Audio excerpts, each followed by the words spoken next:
Hello, my wonderful people, viewers and subscribers. Good morning, good afternoon, and good evening, depending on where you are. Happy New Day, happy Sunday. It shall be well with all of us. Here are the news headlines. Iwanyanwo's will unveiled.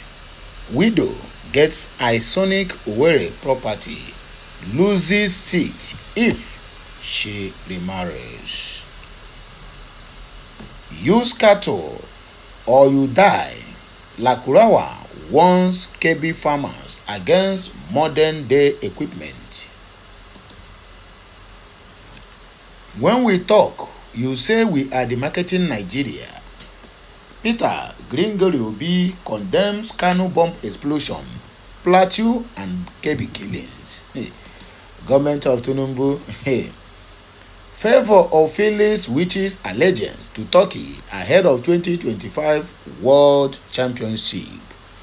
Anyway, my good people of Biafra, we are going to start this news. But before we start the news, let me just tell you the headline first before any other thing so that you will not feel amazed.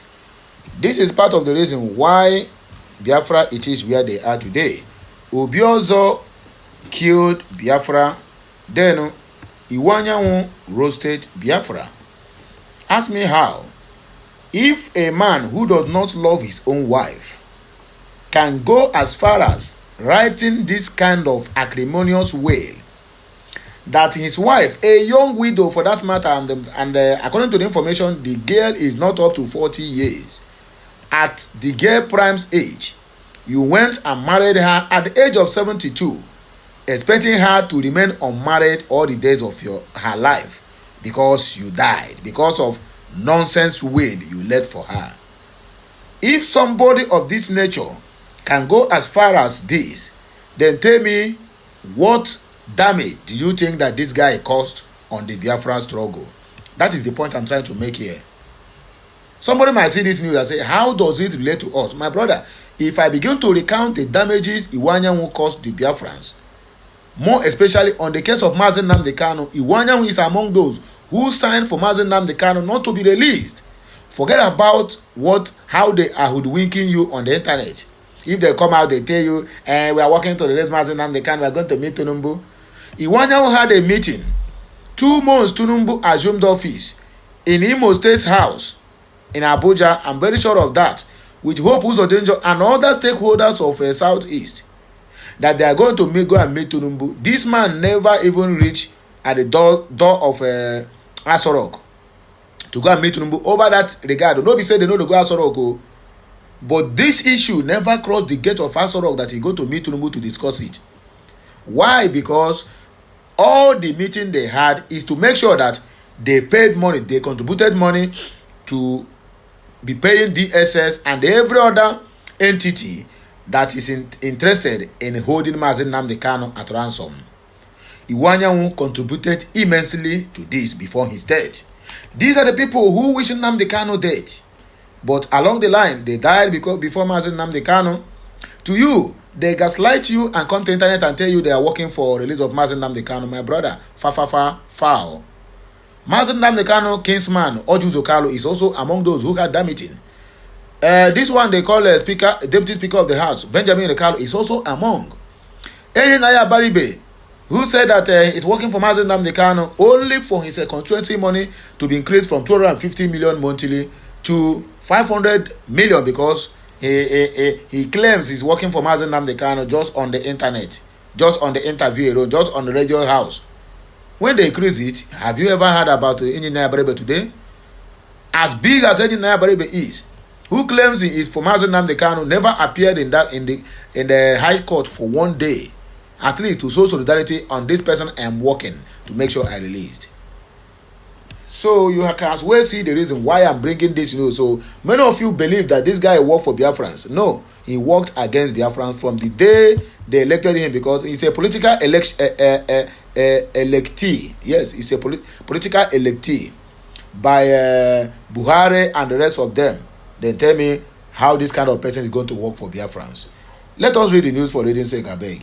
So that when I go see what I mean when we go down this news. Very wicked soul.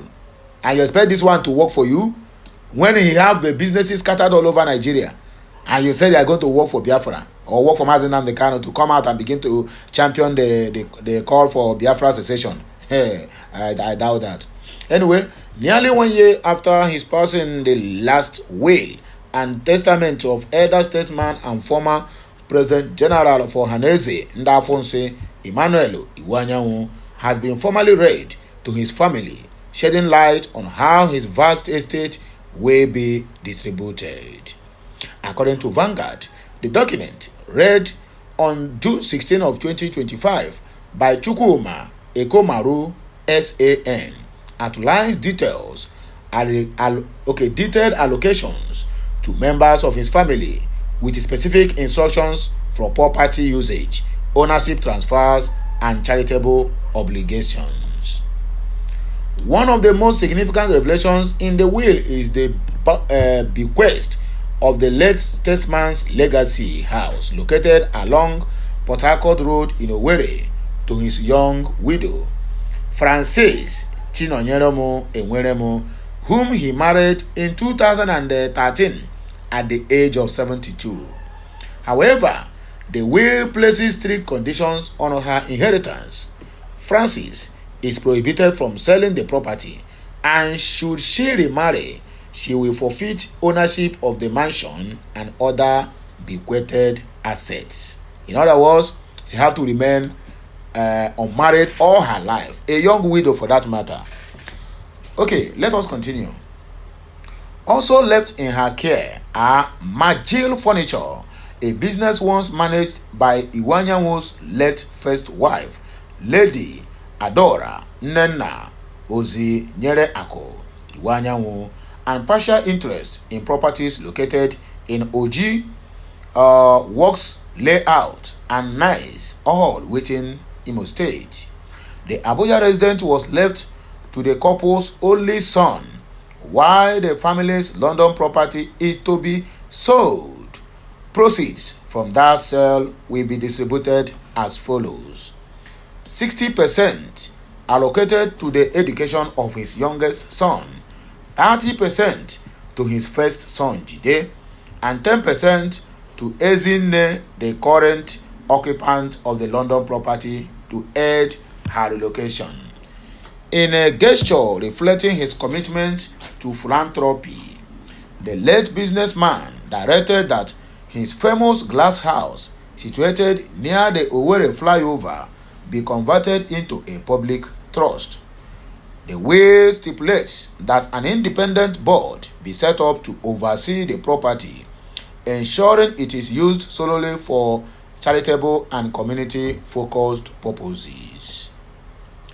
Additional real estate holdings in Abuja, Imo, and other parts of Nigeria have been equitably shared among his 5 children. Use cattle or die.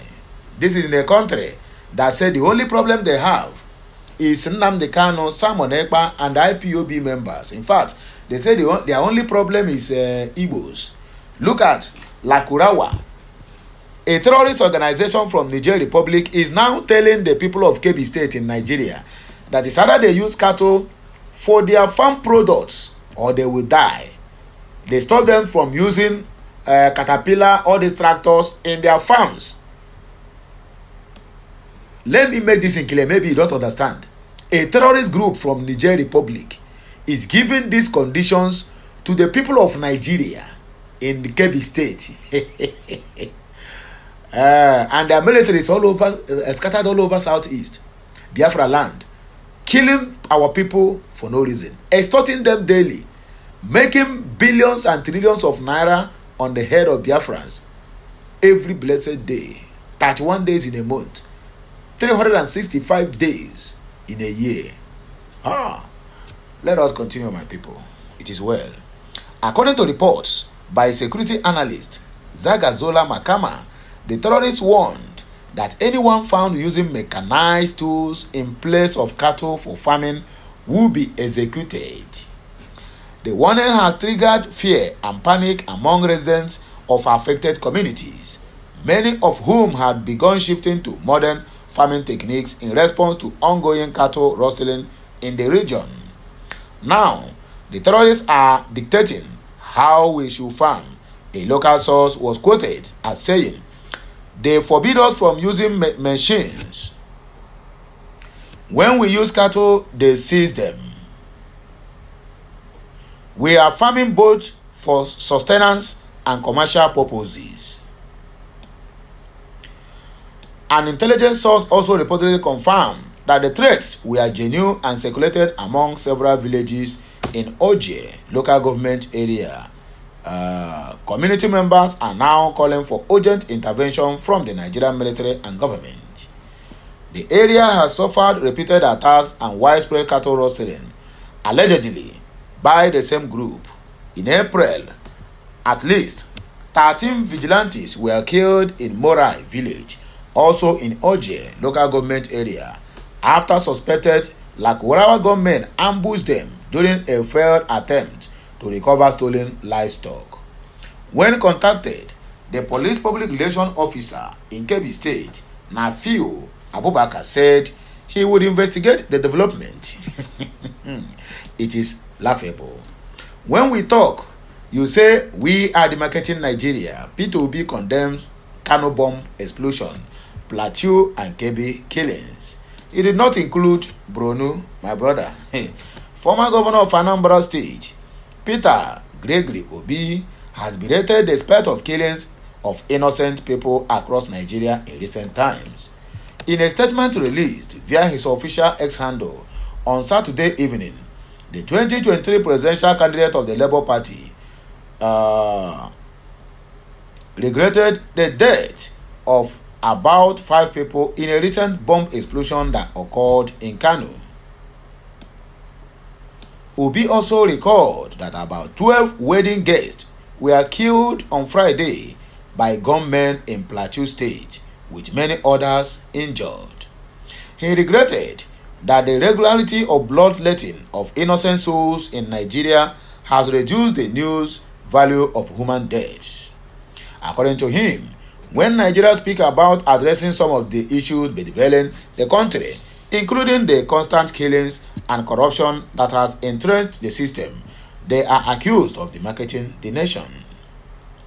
He wrote, "A glance at the news in a day in Nigeria, one will see the sad reality of our dear nation, and one would wonder if our country has a serious government in place. Even hitherto, peaceful areas have turned into killing fields. From Kano today comes a bomb explosion that has left at least 5 persons dead, many injured, and just yesterday, 12 wedding guests were attacked and killed in Plateau, and 11 others were also injured. In Kebbi, 30 people were confirmed dead as bandits went on rampage. In Bronu, a female suicide bomber killed 24 citizens. Make una dey see you. Hey, God have mercy. God, I beg you. In Katsina, bandits gunned down a police inspector. All of this just in a day for a country that is not even at war. And there are many other unreported cases as the incidents are spreading to all nooks and crannies of this country. We must begin to treat insecurity as an utmost national priority. When Nigerians speak about fixing these constant killings in the country and the corruption that has entrenched the system, we are accused of demarcating the nation. Is it not the unchecked bloodshed and constant unaccountable looting that demarcates Nigeria? Is it not an administration that continuously allows insecurity to thrive that demarcates the nation, according to Obi? But while the country bleeds daily, Mr. President is reportedly planning a holiday trip to St. Lucia, Chineke. Meanwhile, insecurity in our nation is not on holiday. The grief of Nigerians should not be paused for luxury trips. We must tackle this insecurity now. It is destroying lives and demarcating our nation. All hands must be on deck. The only trip the president should be planning to is to these states to see the havoc and strategize ways to end the killings and save Nigerians' lives. We must act now to save our country. Nigerians deserve to live. A new Nigeria is possible. Favor Ofili switches allegiance to Turkey ahead of 2025 World Championship. Why do I bring this news? This is our sister who is representing the zoo. But unfortunately, zoo keep on happening to this lady. Since 2020 till today, she have missed many opportunities to showcase her talent. It's from one story or the other. When they found out that this is of an Igbo descent, even despite the fact that she have been carrying gold medals for them, my brother, they chooses to sideline her in most cases. Anyway, let's see. She have already decided to pledge her allegiance to Turkey.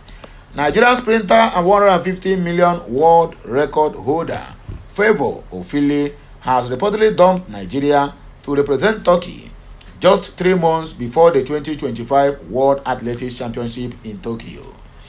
Favor Ofili's reported switch of allegiance was first reported by Jamaica-based journalist Kayon Renault, who revealed on social media platform X that the 22-year-old completed her nationality switch as of May 31st of 2025.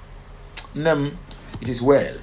Nigerian sprinter Favor Ofili has switched allegiance to Turkey as May 31, 2025, according to Impeccable TV J News Center source. 22-year-old Ofili has advised the Athletics Integrity Unit of her frustration with the Nigerian Athletics Federation, Renault posted as quoted by Punch. Ofili is said to have cited multiple administrative failings by the Athletic Federations of Nigeria and the Nigeria Olympic Committee, including her omission from the Tokyo of 2020 Olympic Games due to unresolved doping test confirmations and her non-registration for the 100-meter event at the Paris 2024 Olympics as well. Recall that during the 2024 Olympics, Ofili could only run in the 200 meters in Paris, where she finished 6th in the final. The LSU alumni reportedly clarified to the Athletics Integrity Unit that her decision was not financially motivated. However, observers noted that Turkey has aggressively recruited top Thai athletes in recent months, with reports suggesting they offer up to $500,000 to entice stars from other nations. Ofili, who remains listed as a Nigerian athlete on the World Athletics Database at the time of this report, recently made global headlines at the Adidas Atlanta City Games in May. During the event, she smashed the 150 million world record with a time of 15.85 seconds, eclipsing the previous record of 16.23 seconds set by Olympic champion Shanue Mela Oibo. At the time of writing, Favor Ofili had yet to make an official statement concerning the alleged switch of allegiance. So, my good people, now here we go take back break on hear the news. I beg you, as you are watching, make sure you are sharing, you are commenting.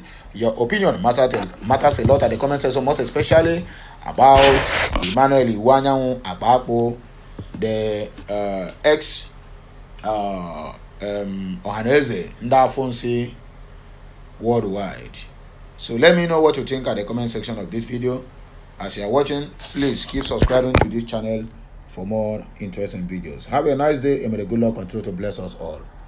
Kemesiano.